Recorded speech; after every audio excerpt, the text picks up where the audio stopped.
Hello छात्रों, आज हम प्राचीन भारत के बारे में माइंड मैप के द्वारा आपको हम चीज़ें बता रहे हैं जो आपके कंपटीशन एग्ज़ाम में यूजफुल होगा। तो आइए शुरू करते हैं। सबसे पहले विदेशी यात्रियों से संबंधित प्राचीन भारत को मिलने वाली जानकारी। इसमें जो लेखक हैं, सबसे पहले हम लेखकों की चर्चा करते हैं। यूनानी और रोमन लेखक में सबसे पहले होते हैं टेसियस। यह ईरान का राज्य वैद था। दूसरा आते हैं हेरोडोटस को इतिहास का पिता कहा जाता है। इसने हिस्टोरिका नामक एक पुस्तक लिखा जिसमें भारत और फारस के बीच संबंधों का विवरण दिया गया था। तीसरा, सिकंदर के साथ आने वाले जो लेखक थे उसमें 3 मुख्य लेखक थे जिन्होंने विवरण भारत के संबंध में दिया है।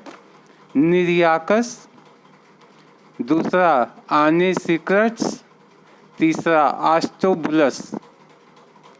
फिर इसके बाद मेगास्थनीज ये आए थे। ये सेल्यूलस निकोटर के राजदूत थे और चंद्रगुप्त मौर्य के दरबार में ये आए थे, यानी चंद्रगुप्त मौर्य के समय में आए थे। इन्होंने इंडिका नामक पुस्तक लिखा था। इसके बाद डाइमेकस ये एक लेखक थे।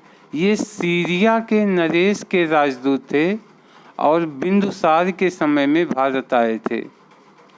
फिर आते हैं डायोनीसियस यह मिस्र नरेश टालमी फिलेडेल्फस के राजदूत थे और सम्राट अशोक के समय में यह भारत आए थे। फिर आते हैं टालमी। इन्होंने एक पुस्तक लिखा था भारत का भूगोल और यह 2री शताब्दी में लिखी गई पुस्तक थी जिसमें भारत के बारे में जानकारी दी गई थी। एक और लेखक थे प्लिनी। इन्होंने नेचुरल हिस्ट्री नामक पुस्तक लिखा था और 1म शताब्दी में लिखा था। इसके बाद एक किताब है पेरिप्लस ऑफ द इरीथ्रियन सी। यह एक किताब है लेकिन इसके लेखक के बारे में पता नहीं चलता। फिर आ जाते हैं चीनी लेखक जो थे। इसमें पहले लेखक थे फाहियान चंद्रगुप्त द्वितीय के समय में आए थे और इन्होंने मध्य प्रदेश का विवरण लिखा था।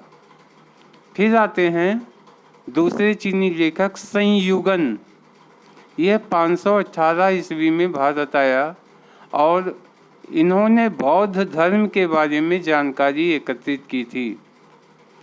तीसरे लेखक हुएन सांग थे जो हर्षवर्धन के समय में आए थे और यह 16 वर्ष तक भारत में रहा था और 6 वर्ष तक नालंदा विश्वविद्यालय में पढ़ाई भी किए थे। इन्होंने अपने भ्रमण के वृतांत की रचना की थी जिस किताब का नाम है सीयूकी। इसके बाद एक लेखक और थे इत्सिंग। यह 7वीं सदी के अंत में भारत में आए थे और भारत के बारे में इन्होंने जिक्र किया है। ये चीनी लेखक थे। अब आ जाते हैं अरबी लेखक अल-बरूनी। यह महमूद गजनवी के समय में आए थे। इन्होंने एक किताब लिखी थी तहकीक-ए-हिंद या किताबुल हिंद नामक किताब की रचना है। तहकीक-ए-हिंद या किताबुल हिंद का हिंदी में मतलब होता है भारत की खोज। कुछ अन्य लेखक का भी जिक्र किया गया है। एक लेखक थे तारानाथ, ये तिब्बती लेखक थे। इन्होंने किताब लिखी थी कंग्यूर तंग्यूर। एक अन्य लेखक थे मार्को पोलो। ये 13वीं सदी के अंत में भारत के बारे में वर्णन किया था। इन्होंने पांडव इतिहास का वर्णन किया था। अब आ जाते हैं पुरातत्व संबंधी साक्ष्य से भारत के बारे में जो जानकारी मिलती है। इसमें पहला है बोगाज कोई, ये अभिलेख है। इसमें वैदिक देवता मित्र, वरुण, इंद्र, नासत्य का विवरण दिया गया है। ऐसे ही एक लेख है गरुड़ स्तंभ। गरुड़ स्तंभ में भागवत धर्म के बारे में विवरण दिया गया है। ऐसे ही आहत सिक्के, आहत सिक्के कहते हैं प्राचीनतम सिक्कों को, और इसका नाम साहित्य में इसका नाम है कासारपड़। इसका नाम कासारपड़ कहा जाता है। सबसे पहले सिक्कों पर लेख लिखने का काम यवन शासकों ने शुरू किया था। समुद्रगुप्त की वीणा बजाती हुई एक मुद्रा भी मिली है, जिससे यह पता चलता है कि समुद्रगुप्त साहित्य प्रेमी भी थे, संगीत प्रेमी भी थे। इसके अलावा पांडिचेरी राज्य के आरिक मेरू जगह में रोमन समय के सिक्के भी मिले हैं। इससे भी भारत के बारे में प्राचीनतम जानकारी मिलती है। और इस माइंड मैप को आराम से देख करके इसका वर्णन करने की कोशिश कीजिए। एक दो बार वर्णन करेंगे तो आपको अच्छे से याद हो जाएगा।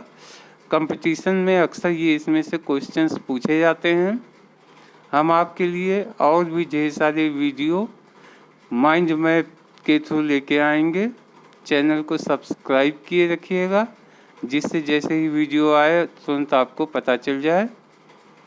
Thank you.